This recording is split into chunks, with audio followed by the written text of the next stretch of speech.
Perkembangan baru lagi, pihak kuasa hukumnya cewek Ani-Ani itu dan kuasa hukumnya RK sama-sama memberikan keterangan, guys. Nah, dari keterangan tersebut banyak hal yang dicocok-cocokkan nih. Ilmu cocok logi.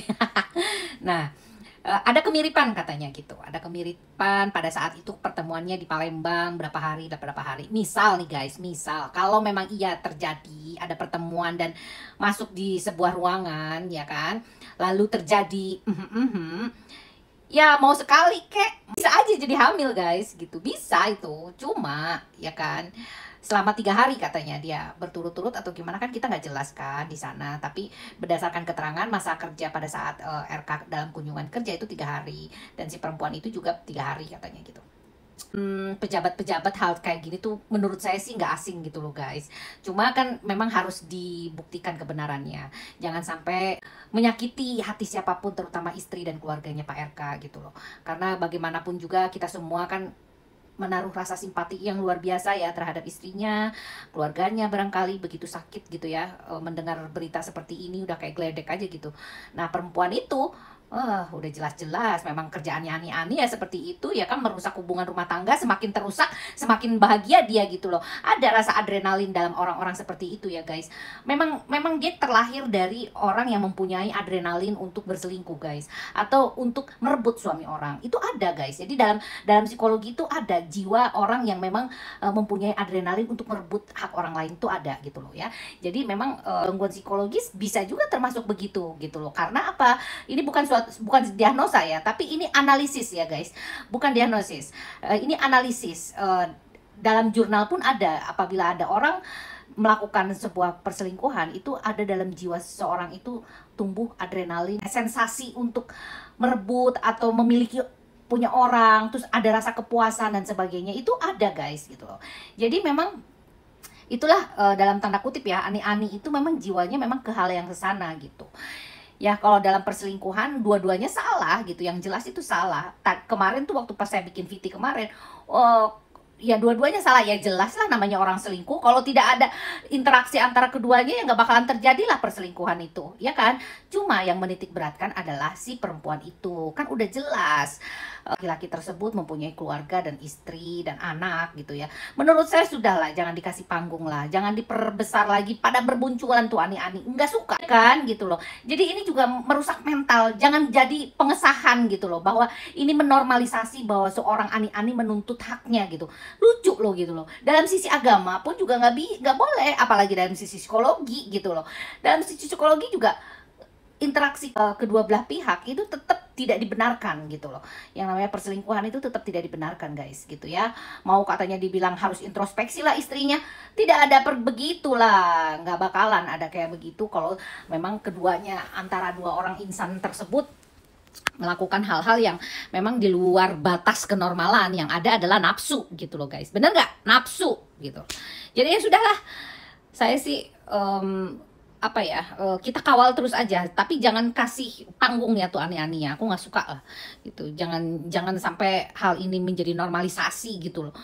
Masa Ani-Ani menuntut haknya buat anaknya katanya, ya belum tentu anaknya itu anak RK ya kan. Nah jadi jangan salahkan juga netizen banyak menyalahkan Ani-Ani tersebut. Ya siapa tahu di dalam luar sana dia juga pernah melakukan hal-hal yang sama terhadap laki-laki lain, kan kita nggak tahu, bener nggak? Nah ini bukan sebuah tuduhan tapi praduga tak bersalah gitu loh.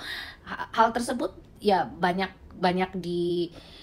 diprediksikan sama orang-orang, terutama netizen gitu, bener gak sih? Ya udahlah ya, intinya guys, aku tuh lagi sakit guys nih, lihat tuh kedinginan gitu rasanya. Oke gitu aja ya guys ya, mudah-mudahan kita semua diberikan akal dan pikiran yang waras ya guys. Jangan sampai ya kayak gini-gini lah, pusing ya nggak sih.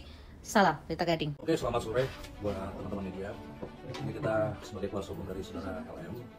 Yang pertama kita akan press release, ada beberapa poin-poin yang akan kami sampaikan, yaitu poin yang pertama, bahwa klien kami itu dengan RK menjalin komunikasi itu yang awal itu pada bulan Mei 2021. Dan poin yang kedua, bahwa awal pertemuan klien kami dengan RK pada bulan Juni 2021 di Hotel Windam Palembang, itu pertemuannya. Klien kami itu dengan RK di sana bertemu selama 3 hari ya, 3 hari menginap di sana. Setelah pertemuan 3 hari tersebut, komunikasi klien kami dengan RK itu berjalan dengan intens, dan di situ juga selama 2 minggu kurang ya, 2 minggu setelah komunikasi itu, klien kami itu mengabarkan bahwa dia sedang hamil, mengandung. Nah selanjutnya RK itu membiayai biaya dari pasca kelahiran sampai lahiran, sampai anak itu lahir juga sudah dibiayai oleh RK. Dan 8 bulan terakhir dari hari ini itu kurang lebih udah tidak dibiayai lagi, makanya klien kami mengelabui ketiga. Seperti itu. Kalau kedua belah pihak, RK dan Lisa bersepakat tanpa melalui pengadilan, Pak RK ini menit ini detik pun siap untuk melakukan tes DNA.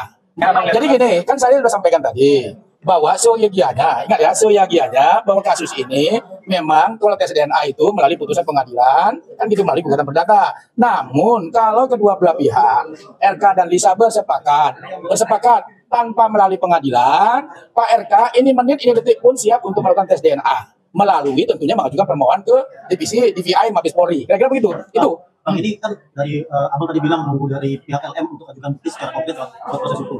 Nah, Abang sendiri masih ragu mau melapor kapan? Enggak, kita nggak ragu. Nah, Kan gini. ada tegas nggak? Akan lapor kapan? Enggak, nanti kita sampaikan. Ini pelan-pelan gitu ya. Jangan buru-buru. Karena kita sudah kumpulkan semuanya. Jadi soal laporan pencemaran nama baik dan segala macam tentu akan kita laporkan secepatnya. Dan nanti juga teman-teman akan kita kabarin gitu. Pak, berarti pasti akan dilaporkan. Ya insya Allah. Kenapa nggak dari Pak RK sendiri yang langsung mengajukan tes DNA?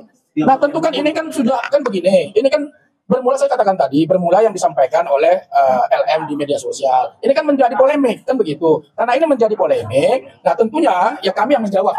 Karena kami kuasa hukum ya punya diberikan kewenangan oleh Pak RK untuk menjawab segala apa yang ada pertanyaan-pertanyaan di media massa aja gitu. Jadi jangan khawatir bahwa memang itu akan kami lakukan gitu, kira-kira begitu. Ya nanti kita lihat nanti. Kapan artinya akan tes DNA? Pasti kan saya bilang tadi, seyogianya kan melalui putusan pengadilan. Tetapi kalau sepakat, ini kan harus kesepakatan.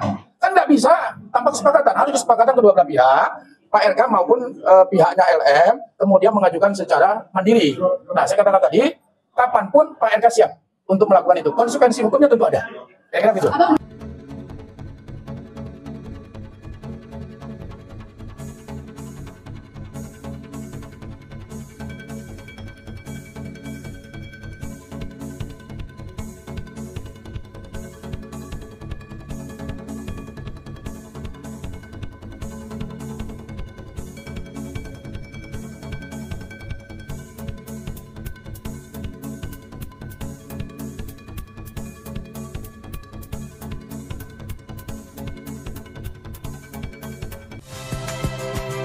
Saya Friska Clarissa. Saksikan program-program Kompas TV melalui siaran digital, pay TV, dan media streaming lainnya.